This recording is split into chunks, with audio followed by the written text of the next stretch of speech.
ரொம்ப சீக்கிரமாக, ரொம்ப சிம்பிளாக, ரொம்ப டேஸ்ட்டாகவும் இருக்க ஒரு சிக்கன் கிரேவி செய்யலாமா?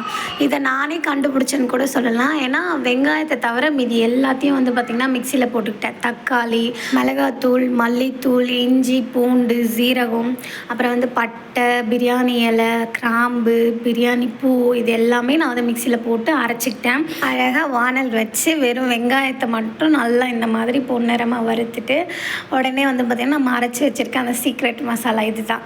அழகாக இது வந்து வெங்காயத்தில் கொட்டி கொஞ்சமாக தண்ணி விட்டு நல்லா அதோட பச்சை வாசனை போகிற அளவுக்கு நல்லா வதக்கணும்னா நல்லா எண்ணெய் பிரிஞ்சு நல்லா தொக்கு மாதிரி வந்துடும் அழகாக இந்த மாதிரி.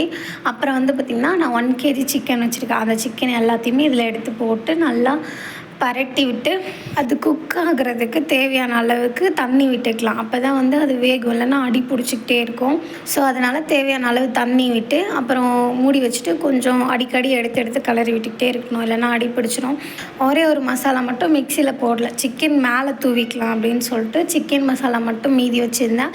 ஸோ அதை வந்து இந்த ஸ்டேஜில் சிக்கன் மசாலாவும் உப்பும் போட்டுட்டு அதுக்கப்புறம் நான் சொன்ன தேவையான அளவு தண்ணி ஊற்றிக்கிட்டேன். நான் வந்து ரொம்ப நாளாக வந்து நம்ம ஏன் இப்படி சிக்கன் குழம்பு வந்து இந்த மாதிரி வைக்கிறோம், தொக்கு மாதிரி நம்ம செய்ய மாட்டோம் அப்படின்னு எனக்கா தோணி நானாக கண்டுபிடிச்சது தான் இந்த டிஷ்ஷு. தொக்கு மாதிரி வைக்கிறதுக்காக இந்த மாதிரி ஒரு டைப்பில் வந்து செஞ்சுருக்கேன். நல்லா ஸ்லோலே வச்சு ஒரு 20 மினிட்ஸ் குக் பண்ணிங்கன்னா சிக்கன் நல்லா சூப்பராக குக் ஆகி வந்துடும். இந்த மாதிரி எண்ணெய் பிரிஞ்சு வரும். சிக்கன் வெந்துருச்சான்னு பார்த்துட்டு அதுக்கப்புறம் நல்லா சுட சுட சாதத்தை எடுத்து தட்டில் வச்சுட்டு நல்லா இந்த திக்கான ஒரு கிரேவி, சிக்கன் கிரேவி எடுத்து தட்டில் போட்டு அழகாக உட்காந்து சாப்பிட்டா ஆஹா நாக்கில் ருசி நடனமானது. ட்ரை பண்ணி பார்த்துட்டு மறக்காமல் சொல்லுங்கள். நம்ம சேனலை சப்ஸ்கிரைப் பண்ணிக்கோங்க.